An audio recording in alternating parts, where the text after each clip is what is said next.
Hello everybody, my name is John and I was given the opportunity to review a webcam, so I wanted to share with you my thought about this product. What we're looking at today is the Amcrest HD 1080p ProStream Webcam, and you're actually viewing me right through this camera at the moment. I'm using a software called OBS Studio to record this review, and I just want to mention that because that will explain some of the controls we're using today.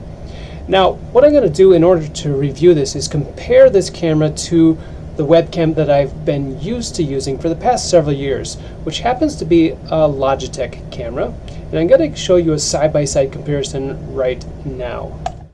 So the one I've been using is on the right. It's a Logitech 720p HD, it's a model C270, a really basic and cheap webcam, but it served me well for a few years. And the camera that I am reviewing is on the left side here. It's the Amcrest 1080p HD ProStream Webcam. It's the model AWC2198. So, just wanted to touch on a few different things right away. First of all, the ease of installation. This camera was very easy to install. All that needed to happen was open the box and plug it in with the USB port, and it worked just fine. Connected easily to my OBS Studio and also to Zoom, which is typically the main software that I use to do web conferencing and meetings.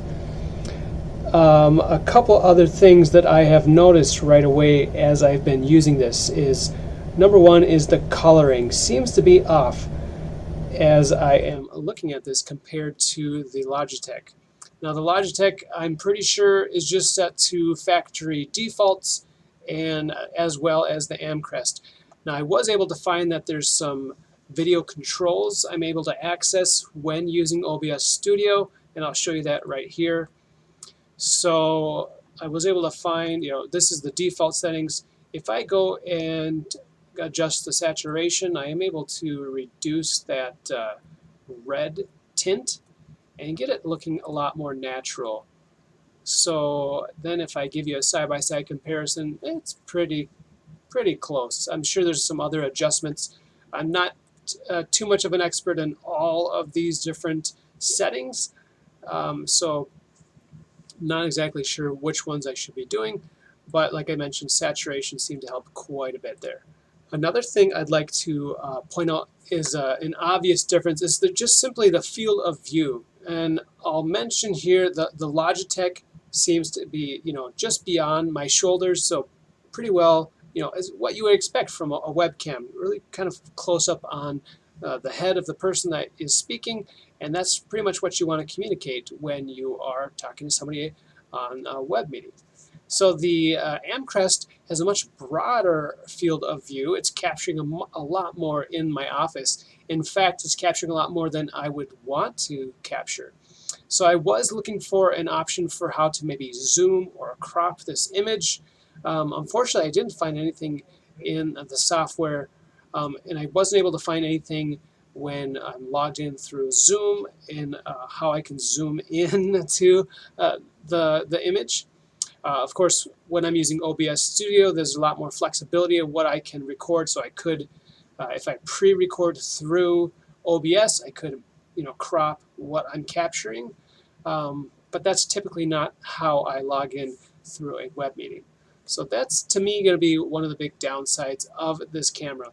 But there are, I can see, there would be some great reasons to have a broader field of view. It's just, it'd be nice to have the option to choose one or the other. Another thing that you might have noticed as I've switched between these different views is that the audio may have changed.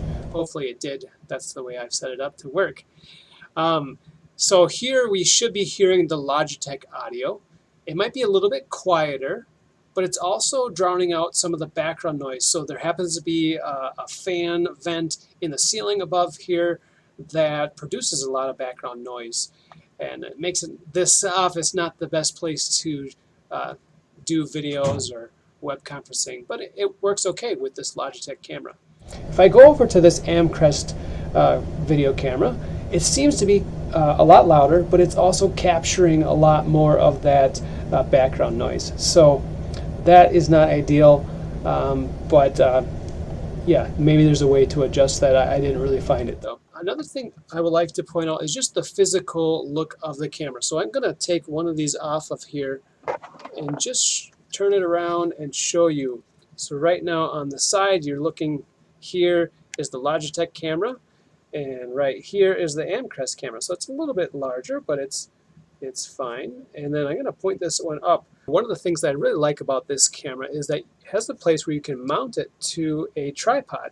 So that's neat. You can move it around the office. It doesn't necessarily need to mount right on top of the monitor as this one does. This one does not have any way to mount it to a tripod, so you do have to just set it on top of your monitor like that.